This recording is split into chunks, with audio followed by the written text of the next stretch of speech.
At Christmas dinner, Mom said, "Starting next month, you'll pay rent if you want to stay here." Dad added, "Maybe it'll teach you some respect." This came after weeks of them mocking my job and calling me dead weight. That night, I packed my bags and left. A week later, they called panicking. "Where are you?" I, 24M, sat at the Christmas dinner table watching the candles flicker while my mother carved into the roasted turkey with surgical precision. The dining room smelled like cinnamon and pine, but underneath it all was something rotten that had been festering for months. My younger brother sat across from me, smirking into his wine glass, and my father occupied his usual throne at the head of the table, already 3 drinks deep. The announcement came right after Grace, before anyone had even filled their plates. My mother set down the carving knife and looked directly at me with that expression I'd come to know too well over the past few weeks. Cold. Disappointed. She told me that starting next month, I'd need to pay rent if I wanted to continue living under their roof. $800 a month, she said, as casually as if she were asking me to pass the salt. My father nodded in agreement and added that maybe it would teach me some respect. He said it with this satisfied smile, like he'd been waiting for the perfect moment to deliver that particular blow. My brother laughed, actually laughed, and said something about how it was about time I contributed something meaningful. I sat there with my fork suspended halfway to my mouth, the mashed potatoes going cold on my plate. This wasn't new. The hostility had been building for weeks, ever since I'd taken the junior graphic design position at a startup downtown. The pay wasn't spectacular, sure, but it was honest work in my field, and I was finally doing something I loved. But to them, it might as well have been unemployment. My mother had started it about 3 weeks earlier. She'd asked how much I was making, and when I told her, she'd gone silent for a long moment before saying that she hoped I wasn't planning to make a career out of playing with colors on a computer. My father had chimed in that evening, wondering aloud when I was going to get a real job, something with a future, something respectable. He worked in finance. He'd always worked in finance. Anything else was just playing pretend in his eyes. The comments became a daily ritual after that. Dead weight, they called me. A burden. My brother, the golden child with his corporate law position and his expensive suits, never missed an opportunity to join in. He'd remind me over breakfast that he'd been completely self-sufficient by my age, conveniently forgetting that our parents had paid for his entire law school education while I'd taken out loans for my art degree. I tried to ignore it. Tried to tell myself they'd come around once they saw me succeeding. But sitting there at Christmas dinner, with my whole family unified in their contempt, something inside me snapped. Not explosively, quietly, like a thread pulled too tight finally giving way. I didn't argue, didn't defend myself. I simply set down my fork, pushed back my chair, and told them I understood. My mother looked surprised that I'd accepted it so easily. My father looked triumphant. My brother just kept smirking. I excused myself upstairs to my childhood bedroom, the one I'd moved back into after college while I looked for work in my field. The walls were still covered in old movie posters and art prints I'd collected over the years. I pulled out my phone and started making calls. My best friend from college answered on the second ring. I explained the situation in brief, clinical terms, and he didn't hesitate. He'd been living in a 3-bedroom apartment across town with one roommate, and their third had just moved out. The room was mine if I wanted it. For $100 a month, utilities included. I told him I'd take it and that I'd be there before midnight. The next call was harder. My grandmother, my father's mother, had always been different from the rest of the family. She'd encouraged my art, attended my college exhibitions, told me to follow my passion even when everyone else was pushing me towards something more practical. I called her and told her what had happened. She listened in silence, and when I finished, she said she wasn't surprised. She told me she was proud of me for leaving, and then she said something that stuck with me. She told me that sometimes the people who are supposed to love us unconditionally are the ones who understand us the least. I packed methodically, clothes first, then my laptop and work equipment, then the personal items that actually mattered. My sketchbooks, my tablet, the few photographs I cared about. I left behind everything they'd ever given me, everything that tied me to this house. It took 3 trips to load my car, and I was grateful my room had a separate entrance through the garage. I didn't want another confrontation. By the time I finished, it was nearly 11. The house had gone quiet. I could see the lights still on in the living room where my father probably sat with his nightcap, and my mother's silhouette moved past the kitchen window as she cleaned up from dinner. I didn't say goodbye. I just drove away, watching the house shrink in my rearview mirror until it disappeared completely. My new place was small, but it was mine. My roommates helped me carry everything up 3 flights of stairs, and we ordered pizza at midnight because none of us had eaten properly. They didn't pry, didn't ask for the whole story. They just helped me set up my room and made me feel welcome. It was more warmth than I'd felt in my parents' house in months. I took the next day, the day after Christmas, to settle in and plan. I knew my parents wouldn't notice my absence immediately. They'd assume I was sulking in my room, or maybe they'd think I'd gone out with friends. It didn't matter. I had more important things to handle. I blocked their numbers. All 3 of them. My mother, my father, my brother. Then I blocked them on every social media platform I had. I didn't want explanations or arguments or guilt trips. I just wanted silence. The first 3 days were peaceful. I threw myself into work, grateful that the startup's office was closed for the holiday week so I could work remotely. I picked up a freelance logo design project on the side. The money wasn't great, but every dollar I earned felt like vindication. On the 4th day, I got a call from my grandmother. She told me my mother had called her, asking if she'd heard from me. I asked what she'd said, and she told me she'd played dumb. Told them she hadn't heard from me in weeks. She was covering for me, she said, because I deserved to do this on my own terms. I could imagine the scene at my parents' house. My mother checking my room and finding it empty. My father dismissing her concerns at first, saying I was being dramatic. But as the days stretched on with no word from me, the dismissal would turn to irritation, then confusion, then something close to panic. On the 7th day, barely a week after I'd left, my phone lit up with a call from an unknown number. I almost didn't answer, but something made me pick up. It was my mother, calling from someone else's phone. Her voice was tight, with barely controlled panic. She wanted to know where I was, if I was safe, why I'd left without saying anything. I told her I'd left because she'd made it clear I wasn't welcome. She started to protest, to say that wasn't what she'd meant, that charging rent was just about teaching responsibility. I cut her off, asked her if she'd charged my brother rent when he'd lived at home. The silence on the other end told me everything I needed to know. She tried a different approach then, said that my father was worried, that everyone was worried, that this was childish and I needed to come home so we could talk about this like adults. I told her I was being an adult. I was living independently, paying my own rent, supporting myself entirely. Exactly what she'd claimed to want from me. Then she said something that almost made me laugh. She told me they'd decided I didn't need to pay rent after all, that we could forget the whole thing. She actually thought that would work. Thought she could just erase weeks of contempt and mockery with one concession made only after I'd already left. I told her I had a lease now. A commitment. A life that didn't include them. She asked when I'd come visit, as if this was just a temporary arrangement. I told her I'd think about it, which we both knew meant no. My father got on the line then, and his tone was different. Harder. He demanded to know where I was living, said it was disrespectful to just disappear, that I owed them at least a conversation. I told him I didn't owe them anything. That respect was a two-way street, and they'd made it abundantly clear they had none from me or my choices. He tried to pull rank then, remind me that he was my father, that I was still part of this family. I asked him if he'd treated me like family when he'd called me dead weight. Asked him if that was how a father talks to his son. He didn't have an answer for that. The call ended badly. My mother was crying. My father was angry. I was calm. Calmer than I'd been in months, actually. I hung up and blocked that number too. My brother tried next, a few hours later. He sent a message through social media that I almost missed because I'd muted notifications from everyone I'd blocked. He said I was being selfish, that I was hurting our parents for no reason, that I needed to grow up and stop being so sensitive.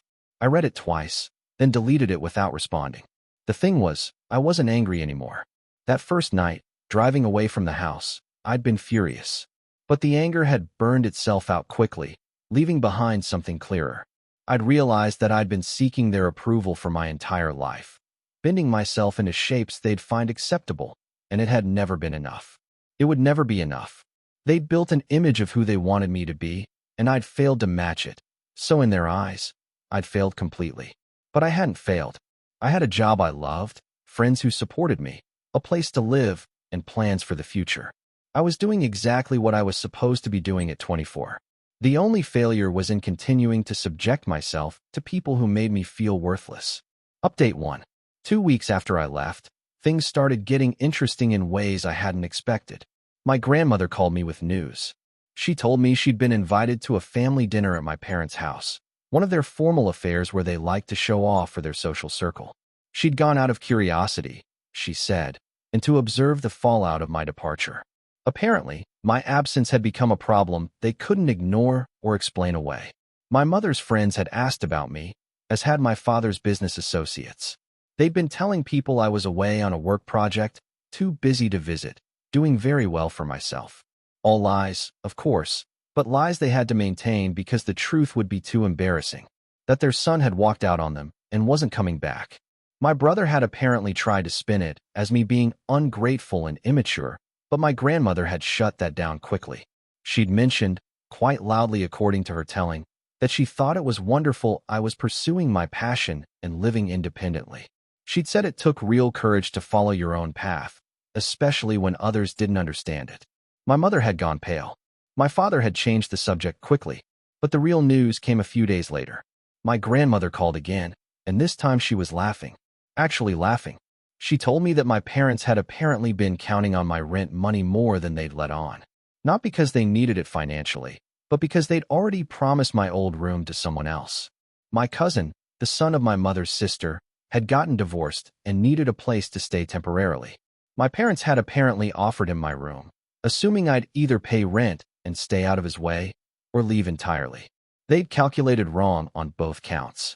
I'd left, but now they didn't have rent money to offset the awkwardness of having a grown man living in their house rent-free, especially since they'd made such a big deal about me contributing. My cousin had moved in anyway, and according to my grandmother, the arrangement was causing tension. He was loud, messy, and had no intention of paying rent himself. My parents couldn't ask him for money without looking like hypocrites after making such an issue of it with me, and they couldn't kick him out without causing a family rift with my aunt. I'd accidentally left them in a trap of their own making. It was almost poetic. Work was going well. My boss at the startup had noticed my dedication during the holiday period and had assigned me to a major client project. It came with a small raise, nothing spectacular, but enough to matter. I'd also landed 2 more freelance projects through word of mouth. My portfolio was growing, and so was my confidence. I still hadn't unblocked my parents or my brother. I'd thought about it a few times, wondered if I was being too harsh, if I should give them another chance. But then I'd remember Christmas dinner, remember weeks of casual cruelty, remember the look on my father's face when he'd said maybe paying rent would teach me respect. No, I'd made the right choice. My grandmother kept me updated on the family drama without me having to ask. She seemed to take a certain satisfaction in watching my parents squirm. She told me my mother had tried to get my address from her multiple times, and she'd refused each time. She told my mother that if I wanted them to know where I lived, I'd tell them myself. I loved her for that. Update 2. A month after I left, my mother showed up at my old job. Not my current job at the startup, but the coffee shop where I'd worked part-time during college. She'd apparently assumed I still worked there and had gone in asking for me. My old manager, who I'd stayed friendly with, had told her I hadn't worked there in over a year. She'd then asked if he knew where I was working now, and to his credit, he'd told her he didn't. He'd texted me about it afterward, asking if everything was okay. I'd explained the situation briefly, and he'd told me he had my back if she came around again. It was a small thing, but it mattered. It reminded me that I had people who supported me, who didn't think I was worthless or directionless. My mother's desperation was starting to show. She tried calling me from different numbers, always blocked after I realized who it was. She'd sent emails that went straight to a folder I'd set up specifically for them, unread. She'd even tried to reach out to my old college friends, which hadn't worked because most of them knew better than to get involved in family drama. My father, on the other hand, had gone quiet. My grandmother reported that he'd shut down emotionally, refusing to discuss me at all. He was angry, she said, but more than that, he was confused. He genuinely didn't understand what he'd done wrong, and that was perhaps the saddest part. He couldn't see how his constant criticism and dismissal had driven me away. My brother had apparently taken to telling people I'd had some kind of breakdown, that I was going through a phase and would come back eventually once I realized I couldn't make it on my own. That one stung a bit, but only because it showed how little he knew me. I wasn't going through a phase. I was done. The cousin living in my old room had apparently become a bigger problem. He'd lost his job and showed no signs of leaving. My parents were stuck with him, too proud to kick him out, too stubborn to admit they'd made a mistake. My grandmother told me my mother had started complaining about him, about how he left messes everywhere, about how he came and went at all hours. I wondered if she saw the irony in any of it. At my 2-month mark of being gone, I got a letter, actual physical mail, forwarded to me by my grandmother because my parents had sent it to her house, hoping she'd pass it along. I almost threw it away without reading it, but curiosity got the better of me. It was from my mother, handwritten on her expensive stationery. She wrote about how much she missed me, how the house felt empty without me, how she didn't understand why I was doing this. She apologized for the rent thing, said it had been poorly timed and poorly communicated. She wanted me to come home, to talk things through, to be a family again. The letter was manipulative in its gentleness. It made no mention of the weeks of mockery, the constant belittling of my career choice, the deadweight comments. It painted the Christmas dinner announcement as a single mistake, not the culmination of months of emotional abuse. I read it twice, then put it in a drawer. I didn't respond. Update 3. 3 months gone, and my life had found a rhythm. I woke up early, worked on freelance projects before my day job, spent evenings either working more or actually enjoying myself with my roommates. I'd started dating someone I'd met through work, another designer who understood the passion and the struggle. Life was good, genuinely good. My parents made one final attempt in month 3. They showed up at my grandmother's house, demanding my address. My grandmother, bless her, had threatened to call the police if they didn't leave her property. She'd told them that I was an adult, that I had a right to my privacy, and that their behavior was exactly why I'd left in the first place.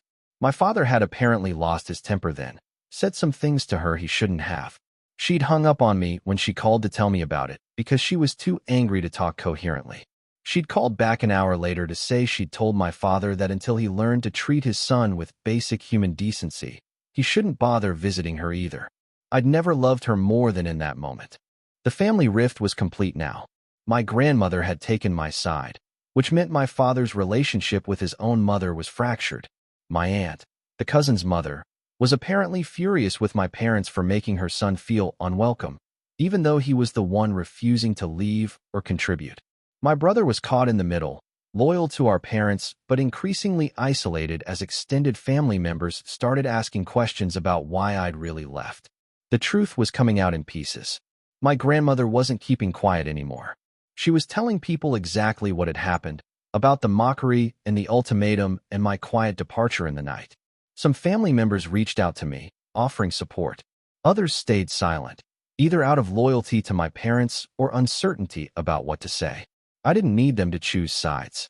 I'd already made my choice, and I was living with the consequences just fine. At the 4-month mark, I got promoted. Junior designer to mid-level designer, with a salary increase that put me comfortably above what I'd been making before. I celebrated with my roommates and my girlfriend, and for the first time in my life, I felt genuinely proud of myself without needing anyone's validation. I never went back. My parents eventually stopped trying to contact me directly, though my grandmother reported they asked about me constantly. Asked if I was okay, if I was still working, if I'd met anyone. She gave them vague answers, protecting my privacy while giving them just enough to know I was alive and well. My brother reached out once more, about 6 months after I'd left. He sent a long email, apologizing for his part in everything, saying he understood now why I'd gone. He didn't ask me to come back, didn't ask me to forgive our parents, just said he was sorry and that he hoped I was happy. I thought about responding, thought about it for days. In the end, I sent back a brief message, told him I appreciated the apology, that I was doing well, and that I hoped he was too. We didn't rebuild our relationship, but we stopped being enemies. It was something. As for my parents, I never spoke to them again. Not out of spite or revenge, but because I'd realized I didn't need to. They'd shown me exactly who they were and what they thought of me. I'd chosen to believe them, and I'd chosen to build a life without that toxicity in it. Sometimes I wondered if they understood what they'd lost, if they'd ever realized that their contempt had cost them their son. But mostly, I didn't think about them at all. I was too busy being happy.